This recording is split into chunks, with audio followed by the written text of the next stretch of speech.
G'day, how you going? My name's Caroline and today we're talking about Australian slang. This isn't just any old Australian slang video. I watched 107 YouTube videos about Australian slang and I wrote down every Australian slang word in those videos, and I'm not going to be talking about any of them. Except for a couple of them, but apart from that, none of them. You might be wondering why 107 instead of just 100? You may not know this, but in Australia we have a saying, you have to give 107%. So that's what I'm doing today. And that's a joke, we don't actually say that.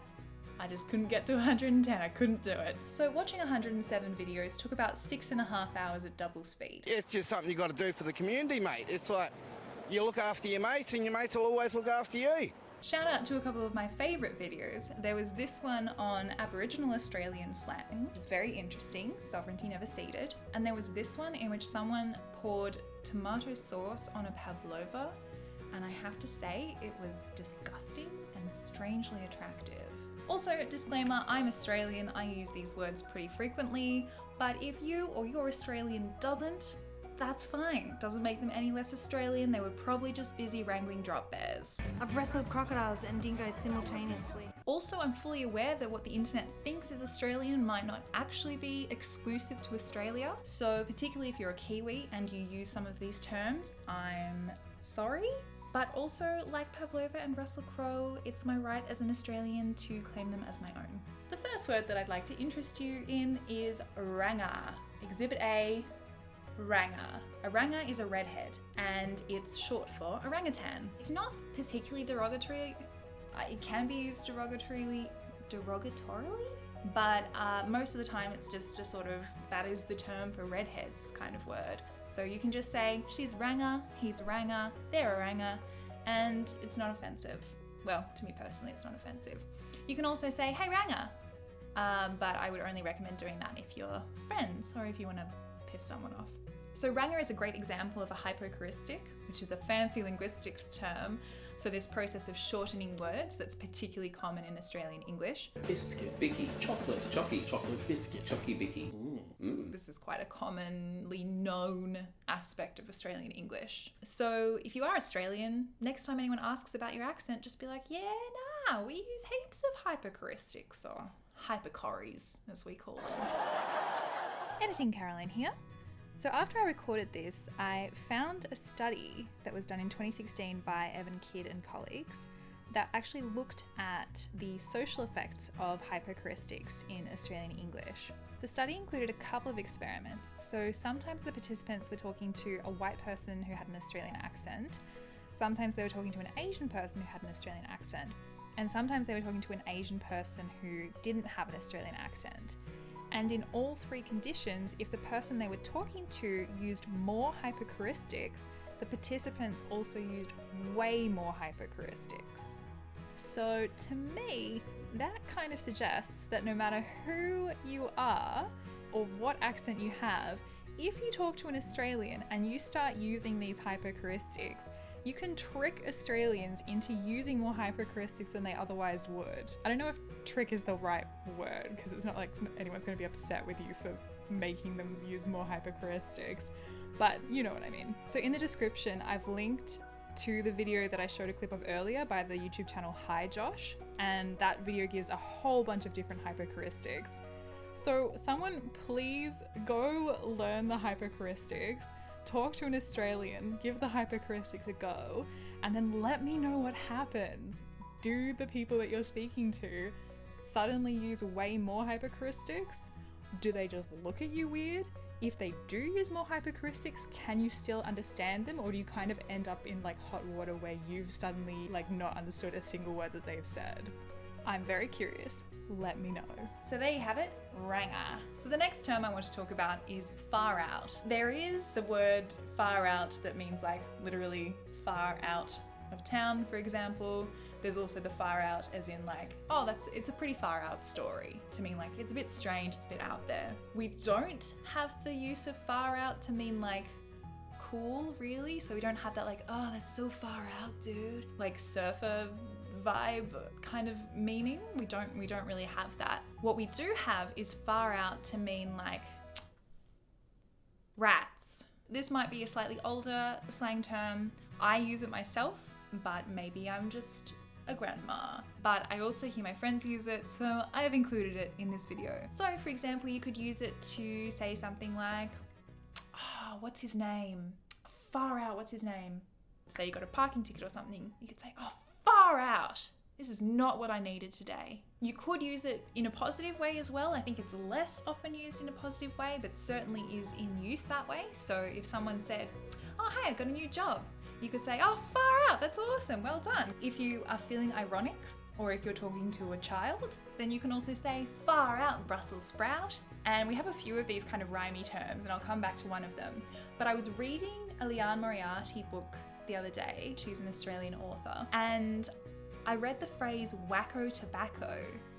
In the sentence, it was something like, that family's completely wacko tobacco. Obviously to mean just wacko. But I've never heard that before, and I Googled it, and that was the only reference, like the only reference that came up was to that line in that book. So if you're Australian and you use the term wacko tobacco to mean wacko, please let me know, because I'm so curious if this is an actual thing or if it was just something that Liane Moriarty made up for this one line. So the next word I'm going to be talking about is dot point, which to the rest of the world is a bullet point. And I have to say, when I found out that this was not an international term, I was outraged. Genuinely outraged. No other term that I found out is Australian when I didn't think it was has upset me as much as finding out that dot point is an Australian term. It just does not feel like an Australian term. It feels like it should be the general English term for this thing. I told someone this, that in Australia they're dot points, but actually everywhere else they're bullet points. And they said, oh, so is that why they're called bullet journals? And just doesn't look like a bullet at all. If anything, it should be called a bullet hole. It's a dot, and then you make a point. It's a dot point. This has changed my viewpoint on the world. So the next term I'm going to talk about is Donut Day. And this is a really recent term. And what it refers to is a day in which a state or the country in which there previously were cases of COVID has a day with 0 new COVID cases, which I'm fully aware to most of the world sounds like some strange fantasy realm. But it has happened several times in Australia. Here are some examples of the Australian news reporting donut days.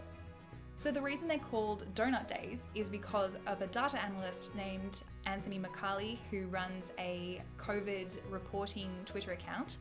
And he knew that in tennis, a donut or a bagel is used to refer to a set that ends 6-0. And so with this inspiration in mind, he tweeted one day that South Australia had 0 new COVID cases, and he used a donut emoji, and then doubled down on it the next day, or the next time that this happened, and used donut emojis for the actual graphic to show that there were 0 COVID cases in a bunch of different states. And because of that, everyone decided this is great, more excuse to have donuts on particular days, let's make this a thing. And so now it appears in the news whenever that happens, which unfortunately is getting less and less, but here's hoping. So there you have it, that's a donut day. While we're on the topic of these dark times, my favourite pandemic related word is oisgezoomed, which is a Yiddish word that is literally zoomed out, and it means to be completely over Zoom meetings. And I don't think any word captures quite so much how I feel right now. So these last 2 terms were in some of the videos that I watched, but I'm going to include them because I have little anecdotes about them. Both of which happen to feature my friend Carl, who's Irish. So Carl, if you're watching, hi, top of the morning to you. And yeah, thanks for the anecdotes. So the first one is calm your farm. I've also heard calm the farm, but I understand that that's more common in New Zealand. So calm your farm just means calm down, just take a chill pill, calm your farm. My story with Carl is I was kidding around. I said, Carl, just calm your farm. And he goes, wait, do those 2 words rhyme in Australia? He also speaks with a really bad Irish accent. And I thought about it, and yeah, it doesn't, what, American, would that work? Oh my God, just calm your farm. Like British, like, oh my goodness, just calm your farm. It does a bit. Calm your farm. Yes, mom, just calm your farm. And then Irish would be like, calm your farm. So anyway, it's calm your fam. So the last phrase I'm going to talk about is how blah is that blah? And an example would be, how great is this weather? And that just means this weather is great. Or how blue's the sky? That just means the sky is blue, very blue.